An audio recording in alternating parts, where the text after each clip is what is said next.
are rotten and you have holes in them when they're in pain, I help get rid of that pain. I'm very efficient at it, very cost effective. Right? You're like, oh, wait, something that just became interesting, right?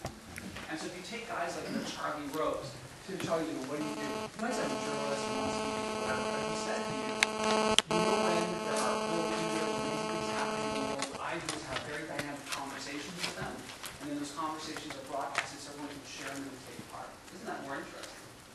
And so I wanted to figure out your formula for whatever it is you do. You know what I do. Very, very simple, very, very basic. It'll help you sort of acclimate yourself to the idea of what these one-to-one conversations can be. The other thing with them is we're all such collabos now because of digital channels. Whether it's blogging, tweeting, podcasting, it's me. And what we're actually learning is that the great blogs, the people who are great at connecting, people who are awesome on Twitter, it's not about me, it's about you. It's the people who are actually creating the value for the others. And so in this instance, in terms of the one-to-one conversation, it means shutting up and listening. Right? God gave you 2 ears and 1 mouth, you've got to use them proportionately, right? And a lot of people will tell you that the key to success in terms of business is actually being a very active listener. You've probably heard that before, active listening.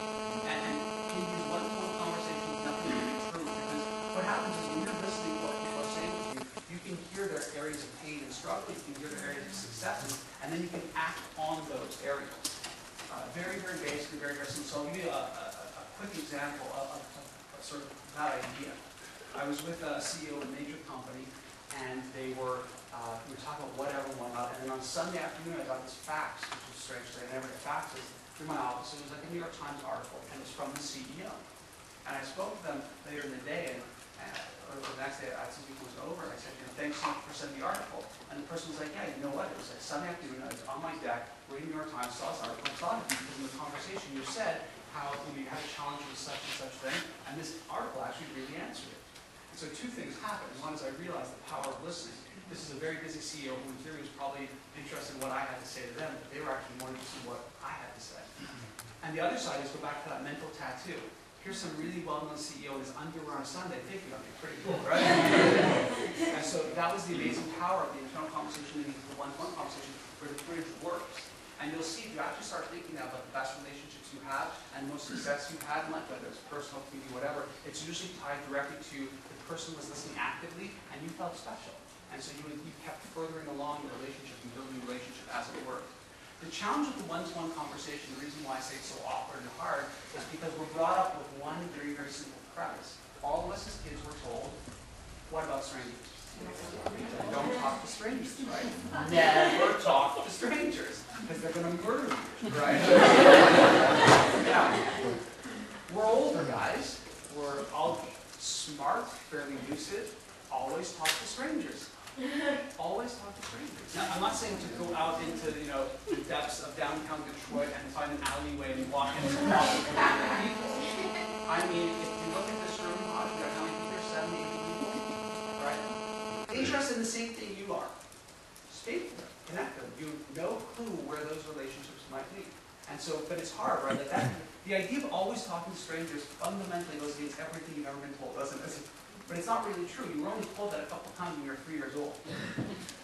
But again, this is the stuff that sticks with us as human beings. I think we need to be able to open up and share that. Some people will say, okay, Mitch, I get it.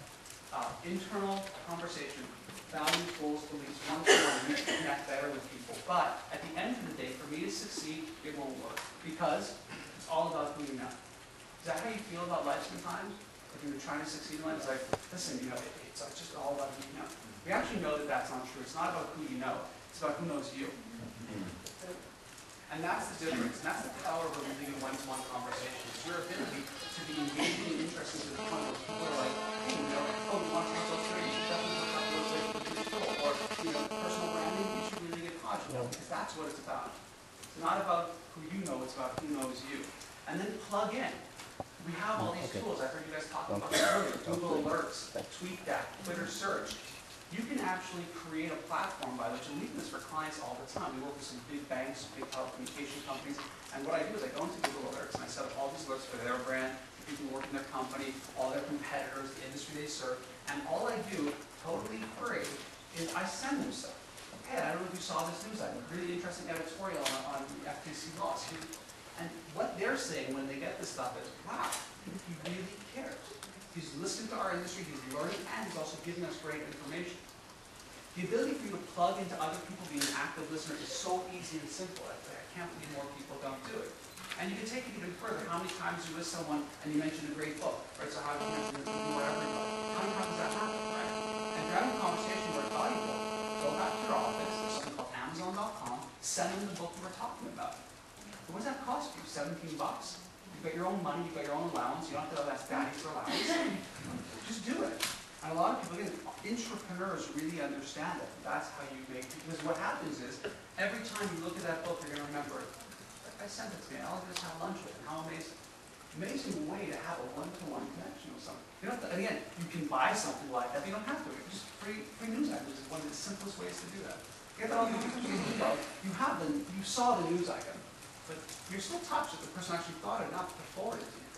All free, all easy to do. I love this ad from The Economist. The Economist always has these really interesting ads that make you know that if you read their magazine, you will be smarter. But I actually sort of took it and thought, how powerful is this for the one-to-one conversation? Because it's true, right? When you go to dinner, your biggest fear is like, oh, I'll have nothing to say, or I hope these people are interested. And what we need to understand when we're looking at personal branding, you need to be that interesting person. You want to be that person who's invited into that next circle, into that next circle, into that next, because that's how you're going to progress in the road to personal brand. And so these are some of the tools and tactics you can do to do it. The other thing is, people think it's about getting. So they go to these events and they're like, did I get any sales leads out of this? Or you probably get that when you tell your boss you want to go to a conference. What are you going to get out of it? And the answer actually shouldn't, the question shouldn't be that. The question is, what are you going to give into that? One of the things I've learned in my life is, the more I give, the more I receive. That's a famous line from someone, right? You shall receive. Yeah. Very, very famous line, but it's very, very true. And there's this weird serendipitous bank account that sits somewhere here. That just because I did something very nice for you, I sent you an email, I might get an opportunity out of here. That doesn't matter. I don't have to equate those two. It's give, receive. That's the way we work. We work. All of the society is based on something we give to the client. That's what it's about. And the more you give, the more you receive. And so what I was trying to say in the one-to-one conversation is, don't go into it thinking what can I get out of it. Go into it thinking what can I give into it. Because if you go in and give, you'll be sitting in a meeting and someone will say, yeah, I'm thinking about leaving my job. What are you interested in? Isn't that? And you've got to be the person who goes back and goes to your Outlook contacts or Gmail contacts and go, who can I introduce that person to? No skin off your back, all value. Why? Because that's what we do as human beings. It's just an important thing to do.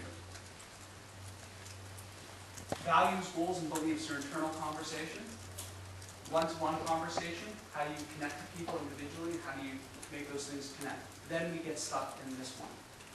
Okay, give the one-to-many conversation once you've defined your values, goals, and beliefs. Let's use Harley Davidson.